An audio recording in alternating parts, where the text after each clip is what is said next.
야고보서 1장 12절에서 18절까지 말씀을 교독합니다. 야고보서 세 번째 시간으로 우리 야고보서 1장 12절부터 18절 말씀까지를 교독하겠습니다. 먼저 제가 12절 봅니다. 시험을 참는 자는 복이 있나니 이런 시련을 견디어낸 자가 주께서 자기를 사랑하는 자들에게 약속하신 생명의 면류관을 얻을 것이기 때문이라.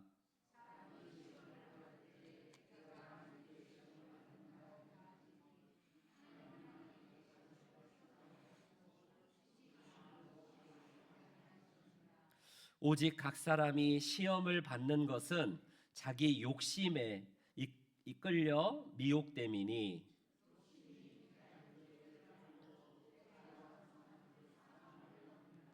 내 사랑하는 형제들아 속지 말라.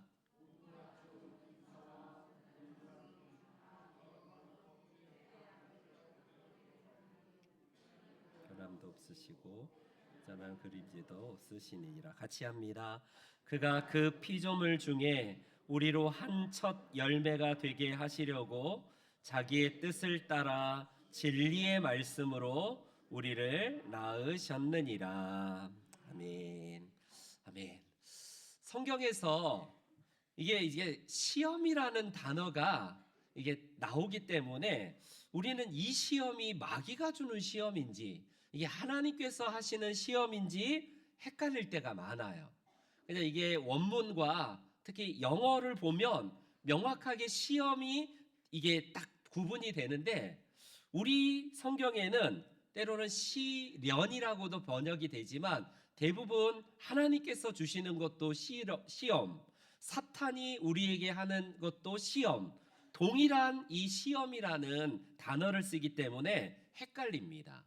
그래서 우리는 기억하는 것은 성경에는 시험이 딱 두 개가 있다라는 거 기억하시면 돼요. 첫 번째는 한 번 더 눌러주시면 나옵니다. 바로 사탄이 우리에게 주는 그 파괴적인 결과를 우리들에게 이끌어가기 위한 temptation, 말을 그대로 유혹입니다. 유혹.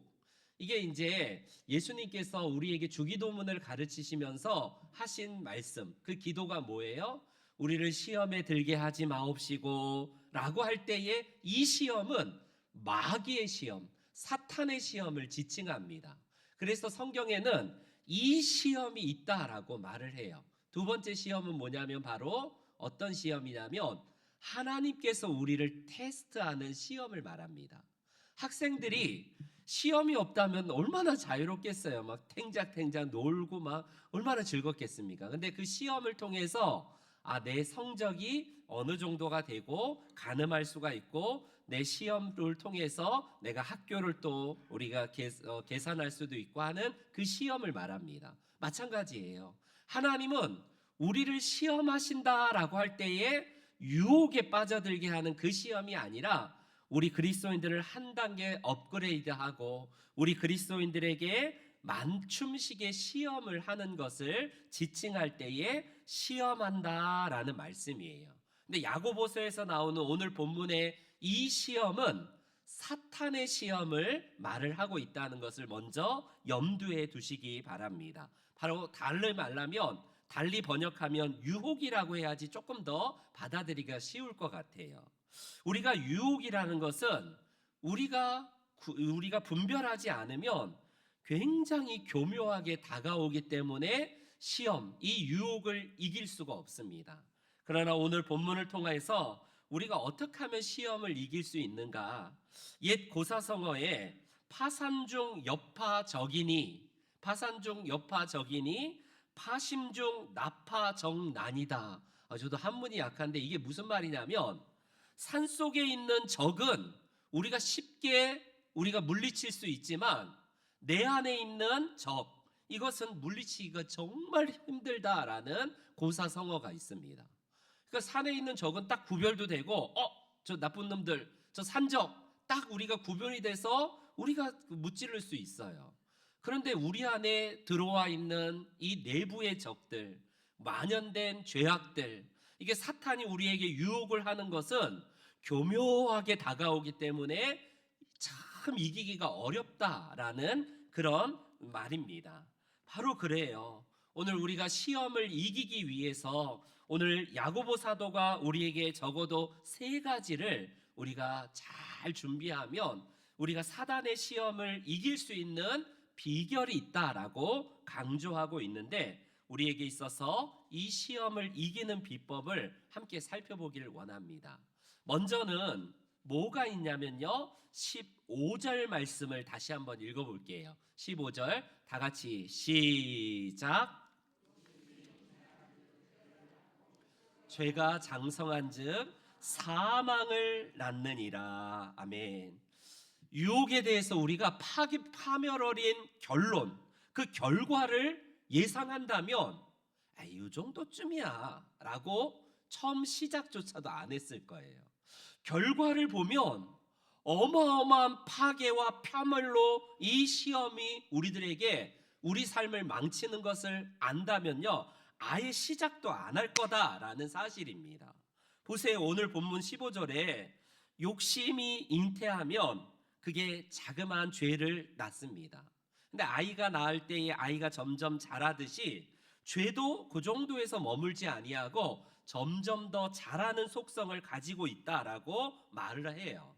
그리고 이 죄가 결국에는 인류를 사망으로, 파멸로 이끌어간다라는 사실을 성경은 증언을 하고 있습니다. 죄가 가져오는 궁극적인 파멸어린 그런 모습들을 우리가 보면요, 우리가 돌이켜야 돼요. 여러분, 그렇습니다. 문제는 우리가 이런 미혹하는 교묘한 내 안에 있는 적을 잘 분별하기도 어렵거니와 이 정도쯤이면 누구나 다 하는데 뭐라고 하면서 쉽게 우리 안에 죄를 허용한다라는 데 있습니다. 한번 다시 14절을 보세요. 오직 각 사람이 시험을 받는 것은 자기 욕심에 끌려 미혹됨이니. 우리는 항상 내가 욕심에 끌리고 내가 죄를 선택하는데도 맨날 하나님 앞에 불평합니다. 하나님 왜 나를 그렇게 그곳에서 갖다 넣으셔갖고 왜 하필 왜 나에게 하면서 자꾸 원인을 하나님 앞에 돌리는 경우가 많아요. 말씀드렸죠. 하나님은 우리를 유혹에 빠뜨리지 않습니다.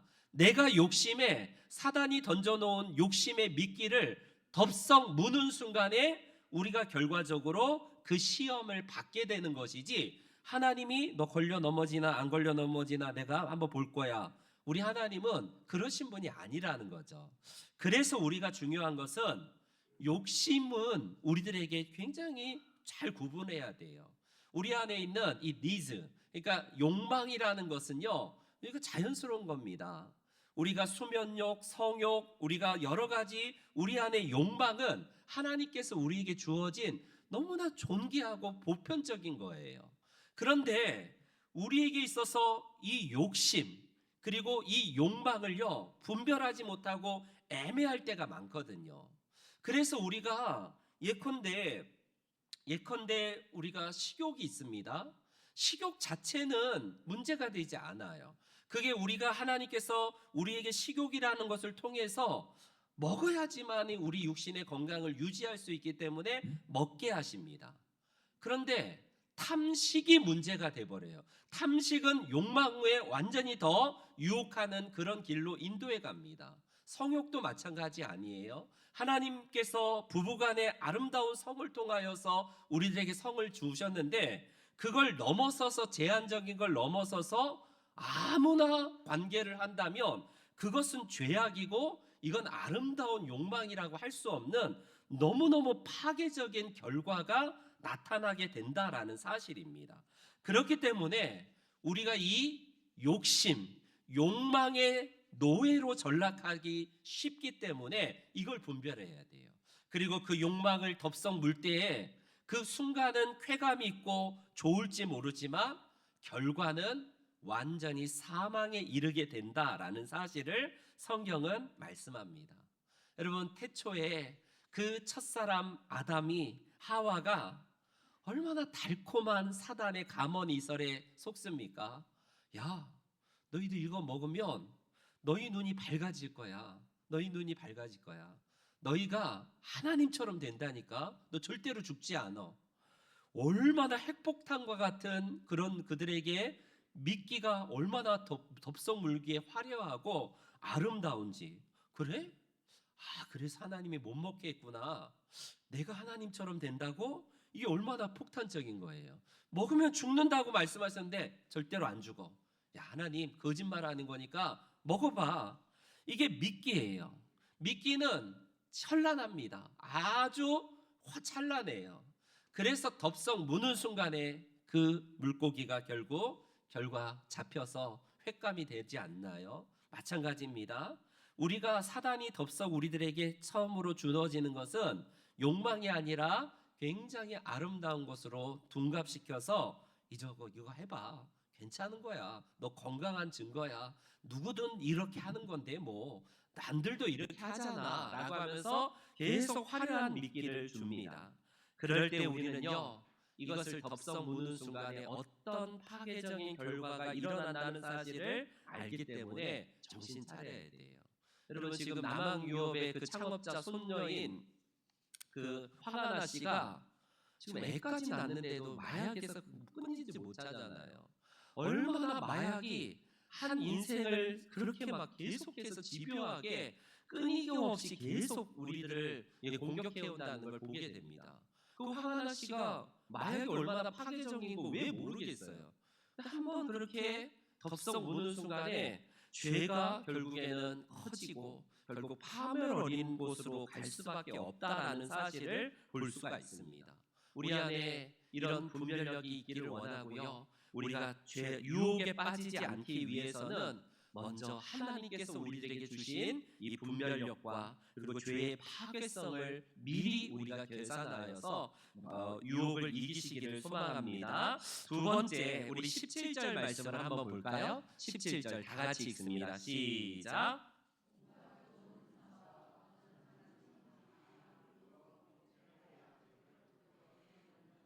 그는 변함도 없으시고 회전하는 그림자도 없으시니라. 아멘. 여기서 사탄의 유혹, 사탄의 템테이션, 우리를 걸려 넘어들게 하는 이 이야기를 하다가 야고보 기자는 뭐라고 말하냐면 반면에 하나님은 이런 분이시다라고 하면서 하나님을 소개합니다. 사단은 우리들에게 좋은 것을 주는 것처럼 가머니설로 계속 꼬시지만 하나님을 생각하라는 거예요. 그분은 어떠신 분이냐? 모든 온전한 선물과 좋은 은사가 빛 대신 하나님께로부터 우리들에게 주시는 분이다라는 이 사실을 기억하라는 거예요. 여러분, 내가 덥석 무는 게 좋은 것처럼 보이는데 이건 사탄이 주는 거다. 우리 하나님은 내게 보여질 때에는 이 포장지가 별로 좋아 보이지도 않고 괜히 이거 선택했다가 내 인생 망한 것처럼 보일지라도 하나님은 언제나 이 포장지의 내용에서 우리들에게 뭘 주시는가를 그 하나님이야말로 진정으로 좋은 것으로 결론적으로 우리에게 주시는 분이라는 사실을 기억하라라고 말씀을 합니다. 그래서 우리가 우리가 기억해야 될 것은 16절 말씀처럼 내 사랑하는 형제들아 속지 마라. 속지 마라.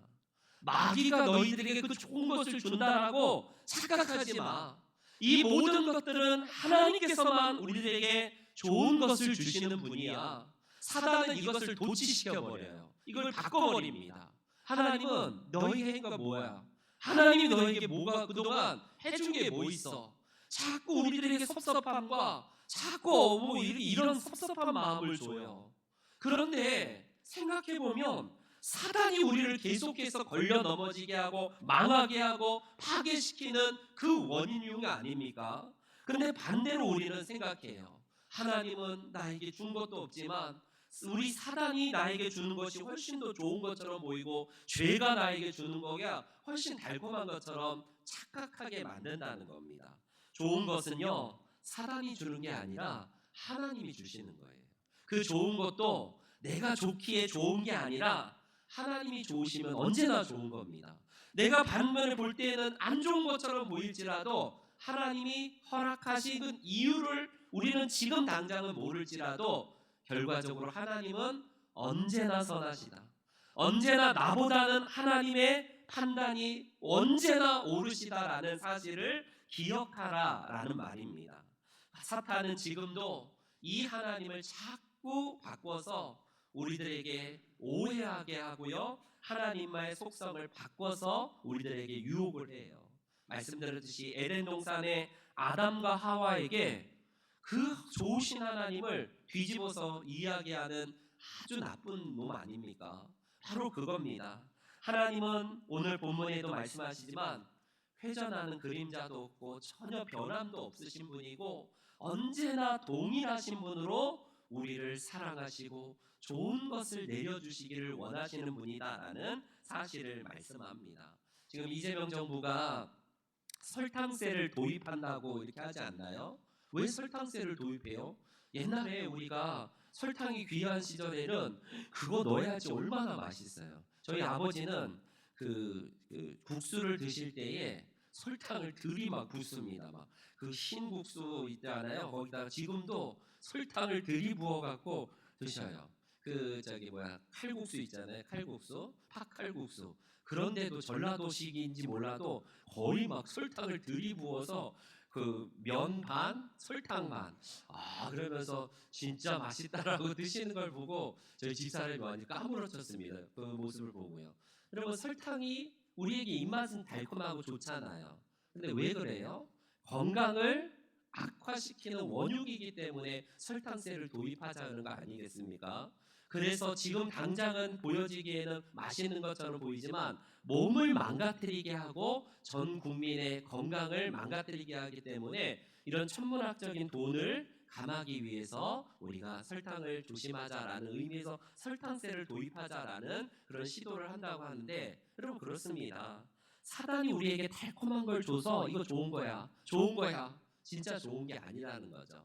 하나님이 우리에게 지금은 당장 뭔가가 안 좋아 보이지만 궁극적으로 하나님만이 우리에게 좋은 것을 주시는 분이다라는 사실을 기억하시고 이 유혹을 이겨내시기를 바랍니다. 마지막으로 세 번째 18절 말씀 우리 한번 읽어볼게요. 시작. 그가 그 피조물 중에 우리로 한 첫 열매가 되게 하시려고 자기의 뜻을 따라 진리의 말씀으로 우리를 낳으셨느니라. 아멘.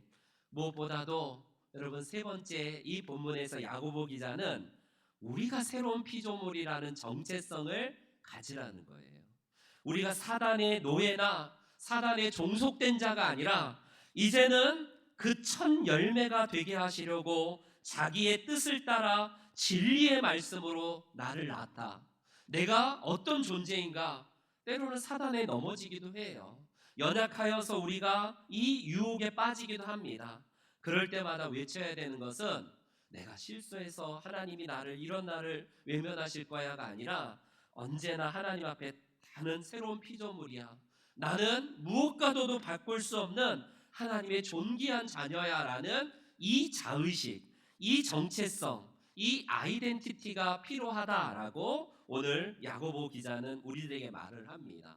여러분, 우리에게 새로운 신분에 대한 자각이 있다면 하나님이 보이건 보이지 않건 우리는 그 말씀 따라 순종할 수 있어요. 예컨대 요셉이 끊임없이 보디발의 아내로부터 유혹을 받습니다. 이거 말 그대로 이 템테이션이에요. 사단이 주는 시험입니다. 사단이 보디발을 통한 아내를 통해서 이 요셉을 유혹해요. 그런데 요셉은 그날따라 아무도 집에 없고 단 둘이 있는 이 장소에서 여러분 어떻습니까? 사모님이 불러내요. 자꾸 유혹을 합니다. 어때요? 그럴 때에 요셉은 하나님이 눈에 보이지 않지만 하나님 앞에 내가 어떻게 이렇게 득지합니까? 그는요 이 기회를 삼아서 그냥 눈 찔끔 감고 사모님한테 말 잘 들으면 떡이도 하기도 하고 뭔가가 좋은 게 나올 거다. 그런 계산이 왜 없었겠습니까? 그러나 그는 보여지는 이 육체의 상전보다 하나님이 의식이 되었기 때문에 그걸 거부해 버려요. 근데 반면에 여러분 보디발의 아내는요 그 당시에 이집트는요 다신교기 때문에 집안신이 가신이 다 있습니다. 근데 성경에는 나오지 않지만 일설에 의하면 전승에 의하면 이 보디발의 아내가 요셉을 유혹했을 때에 어떤 작업을 하냐면 먼저 집안에 있는 가신을 보자기로 덮어 씌워요. 그래야 이제 안 보이거든요. 그래야지 자기 신에게 조금은 덜 미안한 거가 있기 때문에 먼저 덮어 씌우고 그 다음에 요셉을 계속 유혹합니다. 여러분, 이게 바로 세상의 신이에요. 세상은 보이지 않고 그냥 넘어가면 그걸로 끝납니다. 그러나 우리 하나님은 보이지는 않으시지만 그분 앞에 내가 어떻게 득죄하리요? 나는 이 절대로 그럴 수 없는 하나님의 자녀입니다라는 이 새로운 피조물에 대한 의식이 요셉을 유혹에서 승리하게 하는 원동력이 되지 않습니까? 바로 그렇습니다. 우리가 바로 하나님의 거듭난 하나님의 피조물이라는 사실을 인식하는 것 그 자체가 결과적으로 유혹이 다가올 때에 아니지, 우리가 머리 위로 날아오르는 그 날아가는 새들은요 막을 수가 없어요. 우리는 죄인이기 때문에 끊임없이 유혹들이 계속 내 머리를 공격하고 내 마음을 자꾸 잠식하려고 할 때마다 끊임없이 날아오는 그 참새, 우리 머리 위로 지나가는 그 새들을 막을 수는 없습니다. 반면에 그 새가 머리 둥지 위로 앉아서 우리가 이 둥우리를 틀고 우리를 만들 때까지 가만히 있을 수는 없잖아요. 그것을 털어내고 아니지, 나는 이러면서 이렇게 살면 안 돼. 하나님이 나에게 보이시는 분이고 하나님이 나를 주목하고 계시는데 하면서 이 의식으로 승리해야 됩니다. 바라기는 오늘 야고보 기자가 우리들의 이 상황 가운데서 사단은 끊임없이 죽이고 멸망시키고 우리를 계속해서 망하게 하는 그런 원흉이라는 사실을 말씀하고 있고요. 그렇기 때문에 우리가 시험에 이길 수 있는 비결 3가지 꼭 기억하십시오. 죄악의 파멸어린 결과를 꼭 우리가 먼저 인지하시면 좋을 것 같고, 두 번째, 하나님은 언제나 나에게 좋은 것으로 주시는 분이라는 사실, 마지막 3번째, 하나님께서는 우리들에게 새로운 신분으로 거듭나게 하셨기 때문에 늘 하나님 앞에 살아가는 이 의식이 우리를 유혹으로부터 승리하게 한다라는 사실입니다. 저와 여러분들이 이번 한 주간도 삶에서 다가오는 여러 유혹과 시험 앞에 우리가 능히 이기시고, 우리 하나님께서 우리에게 주시는 시험 테스트에는 우리가 업그레이드 되고 늘 그 시험을 잘 치러서 하나님 안에서 승리하시는 모든 성도님들 되시기를 주의 이름으로 축원합니다. 아멘. 우리 광고 드리도록 하겠습니다. 오늘까지 베스 성경대학 단기 2월달 목요일 금요일 과정 우리 신청 마감하게 되고요. 우리 사순절 40일 기도회 새벽과 또 시간 내어서 우리 40일 동안 기도 우리 함께 해주시기 바랍니다. 신명 아카데미는 약 한 달 정도 넘게 남았으니까 기억하시고, 이 목적이 단지 저희 교인들뿐만 아니라 믿지 아니하는 자들에게 전도의 기회가 되는 목적이기 때문에 그들을 같이 함께 음악을 통해서 하나님을 알 수 있는 계기가 되기를 원합니다. 그리고 우리 어제 주보가 나온 다음에 김동규 집사님 일부에 보통 나오시는데, 김정숙 집사님의 남편인데 넘어지셔서 얼굴뼈가 좀 깨지고 좀 이렇게 팔도 다치시고 그래서 병원에 입원하셔서 내일 오전에 수술을 하시게 됩니다. 우리 김동규 집사님 기억하셔서 지금 좀 이렇게 투석도 하고 계시고 몸도 많이 연약하신 분인데 기도 많이 부탁드립니다. 그리고 새벽에 또 우리 박채웅 권사님이 교회 앞에서 넘어지셔서 어떻게 골절됐나요? 전화를 안 받으시더라고요. 어떻게 된지 좀 아직 뭐 골절되거나 그런 건 모르고요. 전화가 꺼져 있어서 저도 뭐 결과는 아직 모르는데 계속 기도 많이 해주시고 이번 한 주간 떨어지는 낙엽도 조심하시기 바랍니다. 건강 조심하시고요. 우리 이 시간에 찬송가 같이 함께 369장 찬송 드리겠습니다. 찬송가 369장.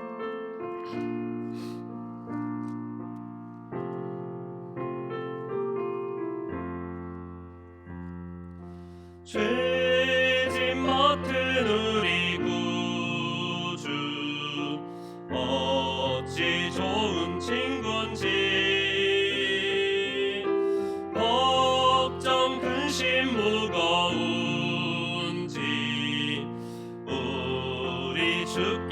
맡기세.